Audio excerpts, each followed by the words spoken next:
When you think about hacking, you probably picture someone hammering away at a keyboard, right? Breaking code, guessing passwords. But what if I told you the most effective hacking doesn't target computers at all? Nope, it targets the most vulnerable system there is, the human mind. Let's get into how it works. Oh, you know this feeling. Your heart does that little jump. That subject line just smacks you in the face, right in your inbox. And it's always like late on a Friday afternoon. The pressure is on instantly. You feel that little knot in your stomach, just screaming at you to do something and do it now. And then, there it is. The sender's name looks legit. The company logo? Yep, that's the one. The message is so simple. Hey, can you please review this super important document for the board meeting? And the link is just sitting there, waiting for you. So, what do? This single moment, this tiny decision, that's where the whole game is won or lost. And that is the whole point. You could have the most sophisticated, expensive security system in the world, but it can all be bypassed with one simple trick: getting someone on the inside, a trusted person, to just open the door for you. This isn't about technology. It's about psychology. Okay, so let's put a name to this thing. It's called social engineering. Sounds kind of fancy, right? But what it really is, it's a con game. It's the art of persuasion, of deception, and influence, all weaponized to trick you into giving up access, or your information, or even your money. So, the big question is, how do they actually do it? How do they get us, smart people, to click that dangerous link? Well, it's because these attackers, they totally understand the shortcuts our brains take every single day to get by. It's like they have the keys to our mental locks, and they know exactly which ones to turn.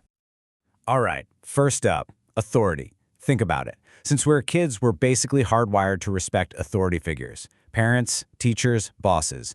So when an email pops up and it looks like it's from the CEO or the head of IT, our brain's default setting isn't to question it, it's to comply. And attackers, they are absolutely counting on that. Next on their list, they use scarcity. You've seen these. Your account will be deleted in 24 hours. Or, this is your last chance to claim your prize. All that language is designed specifically to trigger our fear of missing out. FOMO. It pushes us out of our logical, thinking brain and straight into our emotional, reactive brain. And that's where we make mistakes. And then there's a really simple one: liking. It's just human nature, right? We're way more likely to trust people we like. So an attacker might do a little homework, check out your social media, find out you love a certain sports team, and then use that to build this fake connection. All of a sudden, they're not a stranger anymore. They're a friendly voice, and your natural defenses just drop. But here's the thing. An attacker almost never uses just one of these principles. They mix them up, they create a cocktail. So just imagine an urgent request that seems to be from an authority figure you know, and it's using language that feels really familiar. That is a powerful mix, and it's designed to completely bypass your rational mind. Okay, so we've got the psychology down. Now let's look at how all these principles get built into a real-world attack. Because attackers follow a playbook, and it's surprisingly simple and repeatable.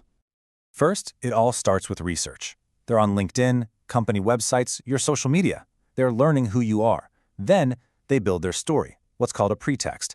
Maybe they're a new vendor or a technician from IT calling to help. Once they've got that little bit of trust established, bam, they hit you with one of those psychological triggers we just talked about. And then, finally, they go for the goal, getting you to click, to pay, or to share something you shouldn't. So let's actually translate this stuff, right? Let's deconstruct it. When they say urgent, what they really mean is, I need you to panic. That friendly little click here link, that's a trap. And that familiar, sincerely, the IT team sign off, that could just be a mask. Once you learn to read this hidden language, these attacks start to lose all their power. All right, so this brings us to the most important question. How in the world do we defend ourselves? Well, if the vulnerability is human, then the solution has got to be human too. It's time to build your own human firewall. And let's be really clear about something. The goal here isn't to become cynical and paranoid, trusting no one. No, it's about shifting your mindset from just automatically trusting everything to using healthy, critical thinking. It's about just asking one simple question. Wait a minute, does this feel right?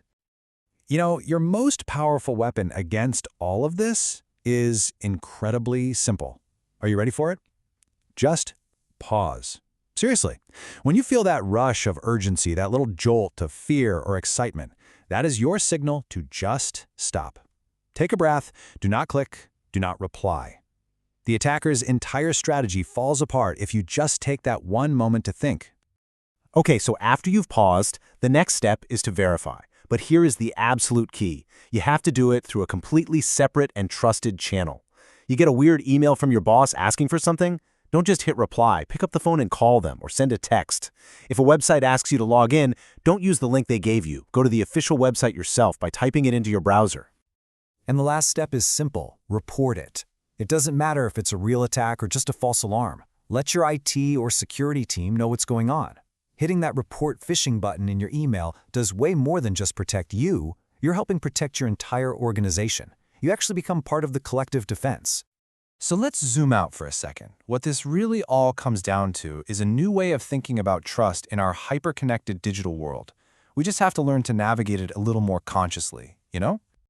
And really, this is the ultimate takeaway from all of this. Technology can only do so much. Yeah, firewalls, filters, antivirus software, all that stuff is important, for sure. But the final line of defense, the most intelligent, the most adaptable security system on the entire planet, is you. It's your brain. It's your ability to choose reflection over reaction. So I'll leave you with this to think about. In a world that is just increasingly filled with digital deception, a world designed to make us click and react and engage instantly, what is the true value of just a moment's doubt? That tiny pause before you click, what is that really worth? It might just be worth everything.